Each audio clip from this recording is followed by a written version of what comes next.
In grief, there's often a sense of solitude, and it comes from a couple of different places. There's a sense that I want to be alone. I need to be alone. I can't do this. You might feel alone, but does that mean that you're really lonely? And that's what I want to talk about.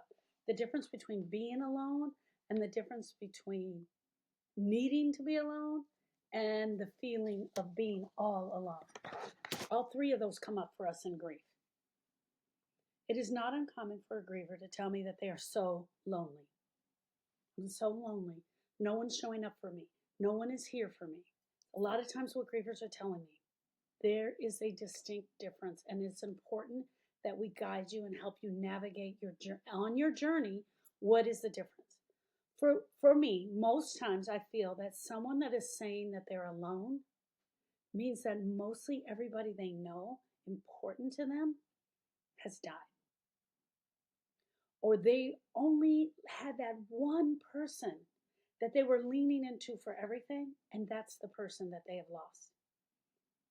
Their best friend, their mother, their father,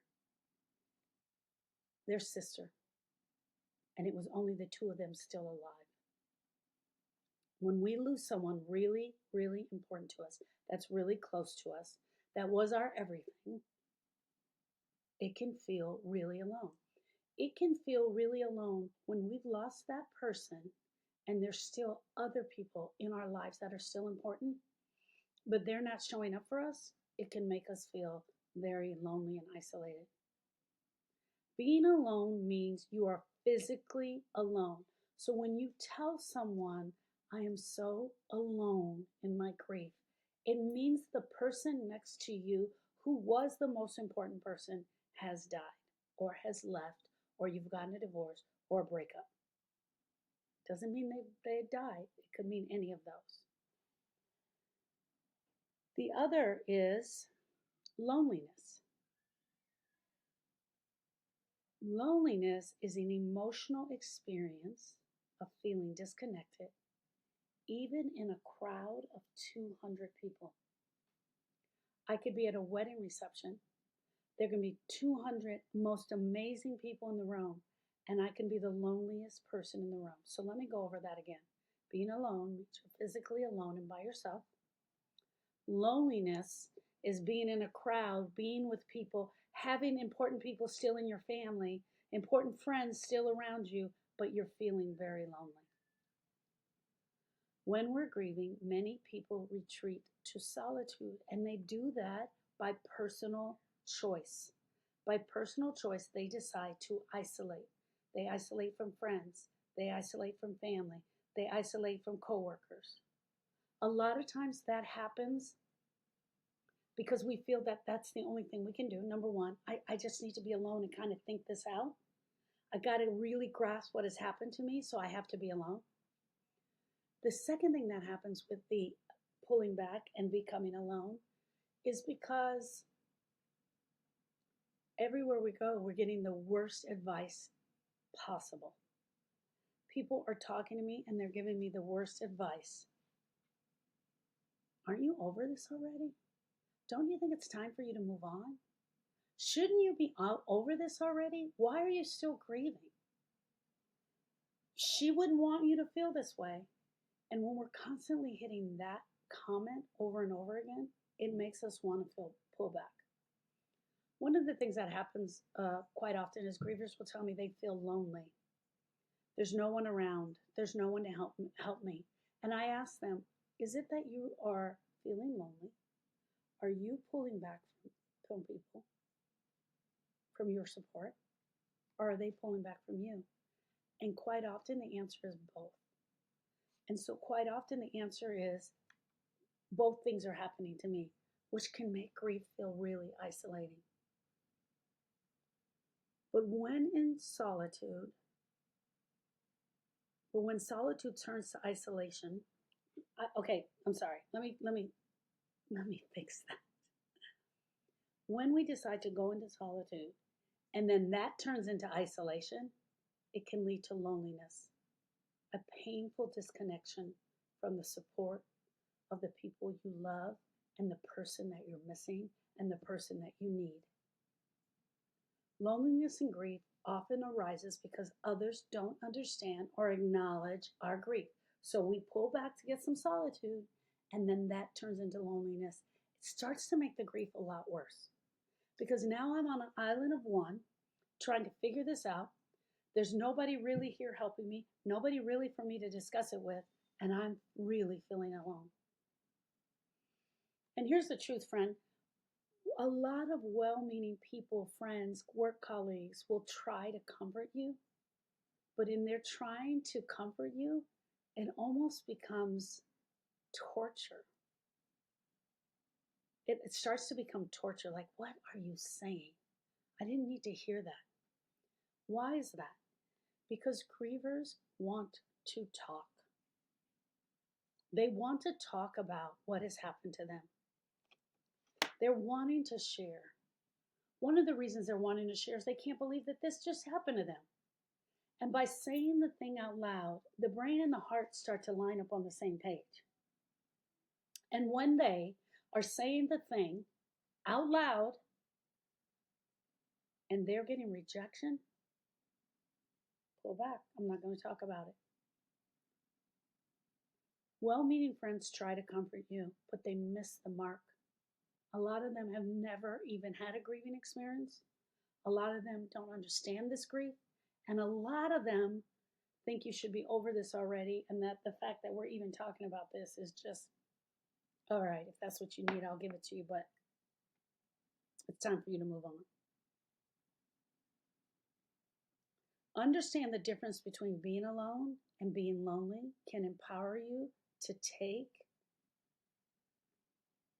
amazing steps towards healing. Number one, when you start to feel alone or lonely, ask yourself the question, am I alone? Do I have no one here that I can talk to? And if the answer is no, then you probably fall under alone. Am I alone or am I just lonely?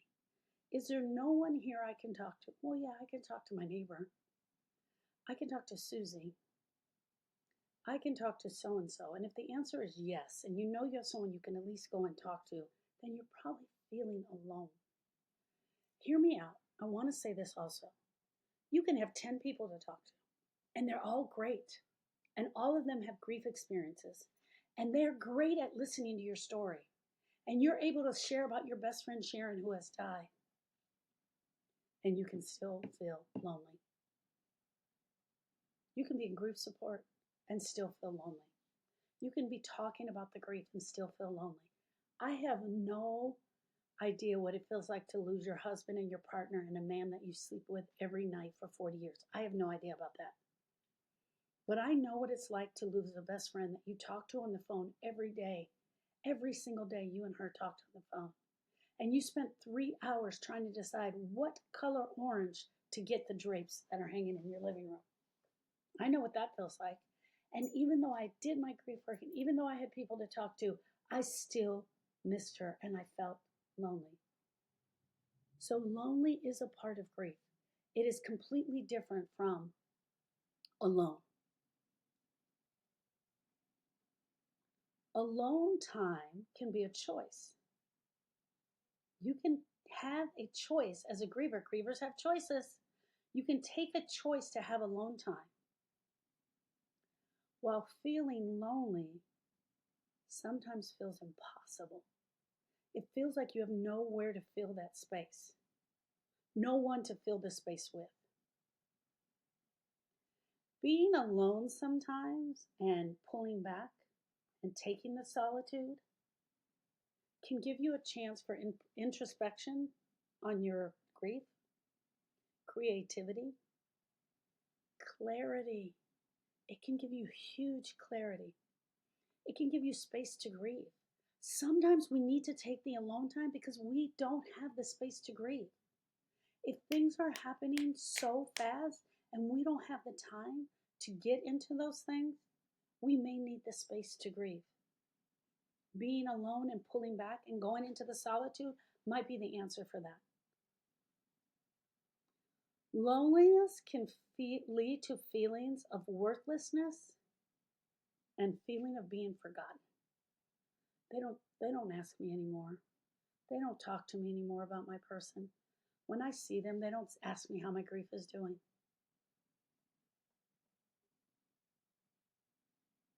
It is not uncommon for grievers to feel absolutely lonely in a room full of people. Everyone we know is fighting a battle that we know nothing about. We could be at the wedding, we could be dancing with her, and she could be the loneliest person in the room. And if you're listening to this podcast and you're not the griever, you're not actively grieving, but you know someone who's grieving, ask them about their grief and go straight head on and just say, "Hey, Bob, how's the grief going?" And let them talk and be willing to listen. People ask me all the time, "How can I help so and so? How can I help so and so who's grieving?" Ask them about the grief. Ask them about their broken heart. Ask them who's showing up for them. But be willing to listen to a very long paragraph without judgment, without comparison, and without trying to fix them. The other day I was on TikTok, and one of the ladies asked a question about people basically oversharing or being on social media so much or constantly sharing basically she was trying to say, how come there's so many people out there that are constantly sharing about their grief, but they're not doing anything about their grief? And Eric and I have a tagline for that. We call them grief queens. There absolutely are grief queens out there. The attention that you get from grieving is overwhelming. It can be so much. There are absolutely grief queens that can come. And so I happened to make a comment about that. But the two ladies got into a fight. And instead of me being on TikTok for an hour and a half, I ended up being on for 2.5 hours because I was dealing with this argument on TikTok where people can only type so many words. And hear me out, and I say that to tell you this. Technology and social media can be sometimes a place to amplify the feelings of loneliness, the feelings of isolation, the feelings of being alone, the feelings of grief. Two ways. We can be constantly posting about it and talking about it. And what's going to happen when we're constantly posting about it is people get sick of hearing it. Like I heard that story already. She was lonely yesterday. She felt like that yesterday. I don't need to comment on that. That's number one. Number two is that we can post and nobody respond. Nobody respond to the little griever who's in there saying, today is Bob's birthday. Everyone come with me to wish him a happy birthday. And there's no response. Or just a few likes. It can also amplify the griever's loneliness. Things that grievers miss that truly amplify or make the grief even bigger is the hug, their presence in the room, the touch of their hand, the smell of their cologne, the door slamming at 6 o'clock every night, 2 plates set up for dinner, someone to go with them anywhere.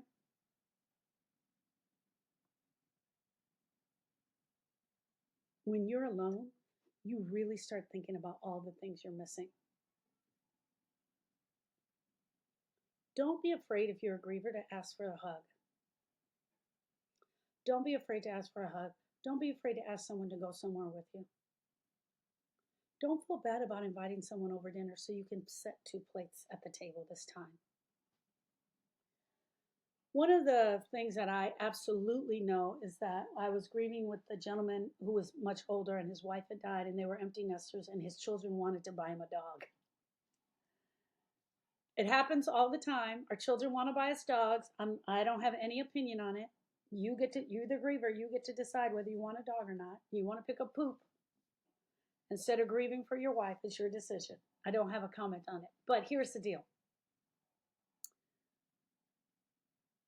A dog, if you're ready for it, can fill that space of loneliness. An animal can provide comfort and companionship. So a dog, a cat, it can ease the feelings of just being alone in your home.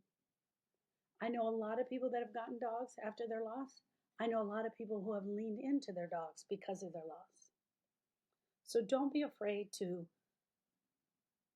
get a dog or a cat. Number one, I'm not saying replace the loss of your dog or cat. I'm not saying replace the loss of your person. If your person dies, and children, hear me, adult children especially, I'm talking to you. If your mom dies, you going out and buying a dog is not going to help your dad. He's got to do the grief work. Getting him a dog is not going to help him.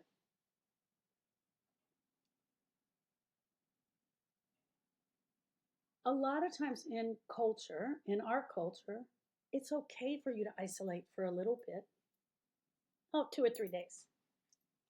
But if you need a month or a week, they're like, something's wrong with you. You need to get help. You need therapy. Only you, the griever, can say how long you isolate for and whether that isolation is absolutely helpful to you or not. Sometimes people actually equate the solitude with strength. Oh, look at her. She's doing such a good job. She doesn't even talk about her grief. She's really moved on. She never mentions Bob anymore. You don't mention Bob because whenever you do, you get these dumb bits of advice. He's in a better place. The living must go on. So you're not mentioning it. Sometimes for us as grievers, it is harder to ask for the connection. I need help. Is it okay if you and I go out for a cup of coffee? I need someone to talk to. I'm really lonely. Finding balance between solitude and connection often requires that we try on a few friends first. We might have to try them on. Susie's always been supportive. I know Laura can help me. I know Barbara has been here for me for a million years. I'm going to try her. Monica's always been my good friend. I'm going to reach out to her. You might need to try a few friends to see where it fits. Trust me, I did it. I know. Friends, I didn't start this podcast to take away the loneliness. I didn't start this podcast to take away the isolation.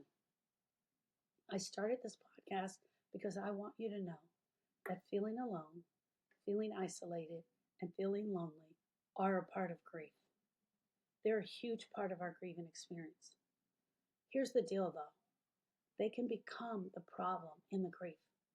If we don't figure out why we're lonely, why we're isolated, and why we're isolating even more, it can become the problem. What I don't want to have happen for you is that the loneliness and the isolation become the grief. It is absolutely our responsibility as a griever to figure this out. Will time pass and the loneliness and the isolation go away? Yes, it can. In some instances, it absolutely can. Will it fix the problem? I don't know. That's something we need to talk about. Come to Grief Study Hall. Dump your grief there with other grievers every Tuesday at 1 p.m. Central Time. It is a great place to start. Think about joining Processing the Pain of Grief, a 4-week intensive on grief and the definition of grief. A 4-week intensive, we meet twice a week. A great place to dump your grief and talk about your grief. All of these things are absolutely amazing and amazing help. But know this, time can pass, the loneliness can lighten, the grief can even lighten, but it can come back. Or you can have pulled back from everybody and you're living in such a solitude life that you're absolutely miserable. And if that's you, I want you reaching out. Reach out to me and let's get together and think about doing a grief assessment. Everyone's grief is unique and individual. I'm willing to sit with you and do a grief assessment. Click the link below for the grief assessment, and I'd be honored to sit with you and talk about your grief. All right, friends, thank you. See you on the next podcast.